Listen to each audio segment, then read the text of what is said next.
Hello friends, स्वागत है आप सभी का सीबीबी आर्ट्स क्लासेस में। दोस्तों, आज के इस वीडियो में आपको बताने वाले हैं कि कॉपी लिखते समय कौन कौन सी बातों को ध्यान में रखना चाहिए। दोस्तों, मैंने ये कई लोगों से पूछा है जो कॉपी बोर्ड का चेक करते हैं, एक्सपर्ट से मैंने राय लिया है। तो यहाँ पे जो वीडियो होने वाला है इंपॉर्टेंट, वो बहुत ही ज़्यादा इंपॉर्टेंट होने वाला है। ठीक है, तो चलिए शुरुआत करते हैं, देखते हैं कि इसमें कौन कौन सी बातों को आपको ध्यान में रखना है। मैं यहाँ पे 8 जो सब्जेक्ट होते हैं, चाहे इतिहास हो, भूगोल हो, समाजशास्त्र हो, गृह विज्ञान हो, इसमें जो भी आपका सब्जेक्ट हो उससे संबंधित यहाँ पे ये वीडियो बहुत ही ज़्यादा इंपॉर्टेंट होने वाला है। सबसे पहले दोस्तों आपको ध्यान में रखना है, प्रश्नों को क्रम से लिखने में सबसे ज़्यादा अच्छा होता है। ये बात दोस्तों आपको हो सकता है कि लगे यार कि ऐसा क्या है इस पॉइंट में। तो दोस्तों बात ये है कि प्रश्नों को क्रम से लिखने से, मतलब कि अगर क्वेश्चन जो है, जो क्वेश्चन पूछा गया है, अगर आप उसको क्रम से लिखे हैं तो कोई दिक्कत नहीं है। ठीक है, क्रम से लिखने में ये होता है कि जैसे मान लो कि आपने क्वेश्चन नंबर आपको 1 से लेकर आपने 1 2 3 4 5 ऐसे लिख रहे हैं। तो इससे क्या होता है, कॉपी जो मूल्यांकन होता है, मूल्यांकन में जो कॉपी चेक होती है, तो इससे चेक करने में एग्जामिनर जो होते हैं उसको आसानी होती है। जैसे आपने यहाँ पे 2 लिख दिया, फिर उसके 5 लिख दिया, फिर उसके बाद 10 लिख दिया, तो इससे क्या होती है, गड़बड़ी हो जाती है। एग्जामिनर जल्दीबाजी में कॉपी चेक करते हैं, तो कभी कभी दिक्कत होती है कि आपका क्रम वाइज जो है नंबर नहीं चढ़ पाता है। इसलिए कहीं कहीं बीच में अगर मिस हो गया कोई ना प्रश्न, तो समझ लीजिए कि आपका नंबर दिक्कत हो जाएगी। इसीलिए पूरी कोशिश करिए कि आपको क्रम वाइज लिखिए। ठीक है, आप जो भी आ रहा है उसको लिखिए, नहीं आ रहा है उसको थोड़ा सा बना के लिख सकते हैं, कोई दिक्कत नहीं है। आप उससे रिलेटेड आंसर लिख सकते हैं, कोई दिक्कत नहीं है। अभी मैं आगे और आपको बताऊं कि अगर कुछ भी नहीं आ रहा तो उसके बाद क्या करना है, उसका भी मास्टर ट्रिक है दोस्तों, आपको बताऊंगा मैं अभी।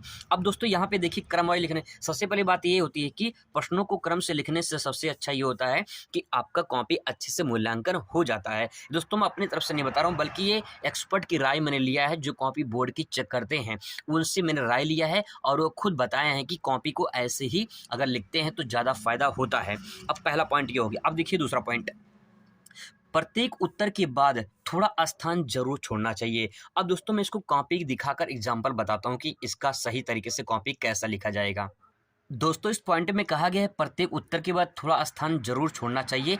इससे क्या फ़ायदा होता है, इससे तो फ़ायदा ये होता है कि आप इस कॉपी को देखिए, यहाँ पे इन्होंने एक प्रश्न लिखा है, मतलब एक हेडिंग डाला है प्रत्यक्ष विधि, और उसके बारे में थोड़ा सा इन्होंने लिखा है, फिर इसके बाद एक लाइन छोड़ा है, फिर इसके बाद इन्होंने लिखा है। अब दोस्तों इस कॉपी को देखिए, और एक कॉपी में और दिखा रहा आपको, इसमें इन दोनों में आप अंतर खुद देख के बताना कि क्या अंतर आपको इसमें दिखाई दे रहा है। ठीक है, आप इस कॉपी को देखिए, यहाँ पे देखिए इन्होंने प्रश्न लिखा है, इसके बाद यहाँ पे ये प्रश्न देखिए, यहाँ पे इन्होंने सटा के लिख दिया है, क्वेश्चन नंबर 7 का यहाँ पे सटा के लिख दिया है। फिर इसके बाद यहाँ पे देखिए, आप इस कॉपी को देखिए, ठीक है, यहाँ पे देखिए इस तरह से इसमें सटा के लिखा है, तो ये अच्छा लग रहा है या फिर ये वाला अच्छा लग रहा है, आप खुद देख के बता सकते हैं। तो आप सवाल ये है कि अच्छे की बात नहीं है, सवाल ये है कि यहाँ पे जो उन्होंने इस तरह लिखा हुआ है, इस तरह से, ये सही तरीका नहीं है, और इसीलिए यहाँ पे एक्सपर्ट ने यही राय दी है कि दोस्तों अगर आप इसमें सही जो जगह है, मतलब इस तरह से अगर स्पेस है, एक लाइन छोड़ देते हैं, तो आपका आंसर जो होता है बहुत सटीक हो जाता है, और आप अच्छे तरीके से उसको जो है नंबर पा सकते हैं। अब दोस्तों जो अगला पॉइंट है, देख सकते हैं बाईं तरफ नंबर दिए जाते हैं, इसीलिए बाईं तरफ लाइन जरूर खींचे।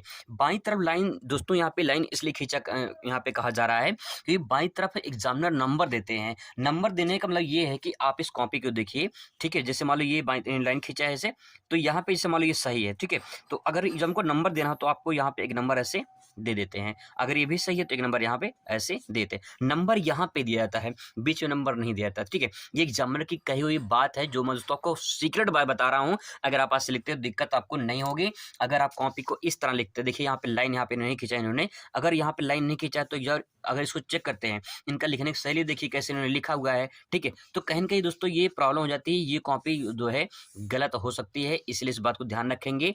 आपको इसी तरह कॉपी लिखना है ताकि जो है आपको सही नंबर मिल सके। अगला पॉइंट दोस्तों यहाँ पे है, जहाँ पे चित्र का प्रयोग हो। ठीक है, जहाँ पे चित्र का बात हो रही है वहाँ पे चित्र बनाइए, और जहाँ पे मानचित्र कार्य पूछा जा रहा है वहाँ पे मानचित्र बनाइए। और अगर नहीं पूछा जा रहा है, जैसे मान लो पूछा है भारत में कोयले के उत्पादन के वितरण की व्याख्या कीजिए, तो भारत में छोटा सा नक्शा बना दीजिए भारत का, और उसके बाद जो है वहाँ पे उसको दर्शा दीजिए, तो आपका बहुत ही परफेक्ट हो जाता है और आपको अच्छा नंबर मिल जाता है। इस बात को ध्यान रखना है कि अगर आप डायग्राम का प्रयोग करते हैं, चित्र का प्रयोग करते हैं, तो आपको अच्छा नंबर मिलता है। इस बात को दोस्तों ध्यान रखेंगे। लिखने से ज़्यादा अच्छा कि आप डायग्राम और मैपिंग का प्रयोग करके ज़्यादा समझाने की कोशिश करिए, आपको अच्छा नंबर मिलेगा। आगे देखिए, मानचित्र का जो उत्तर होता है उसे कॉपी में भी लिखना चाहिए। अगर आप जो है मानचित्र को मैप में दर्शा देते हैं तो आपको जो है वो सही तो होता है, लेकिन अगर आप उसे मानचित्र में जो भरे हैं, जैसे यहाँ पे देखिए इन्होंने मानचित्र में भरा हुआ है, तो इस चीज़ को आपको कॉपी में यहाँ पे दर्शा देना है साइड में, और इसके बाद जो है तब जाको आपको पूरा नंबर मिल जाता है। तो इस बात को ध्यान रखिए, मानचित्र जो कार्य होते हैं उसको कॉपी में भी आप लिख दें, ठीक है। इसके बाद लास्ट जो पॉइंट दोस्तों वो राइटिंग है। राइटिंग का विशेष ध्यान रखेंगे, इस पे भी नंबर करता है और नंबर मिलता भी है। तो ये दोस्तों बहुत ही इंपॉर्टेंट महत्वपूर्ण तथ्य हैं जो मैंने एक्सपर्ट से पूछा है, और आपको सही गाइडलाइन दोस्तों पूरी कोशिश किया है देने की। आई होप कि ये वीडियो आपको अच्छा लगेगा। Thanks for watching.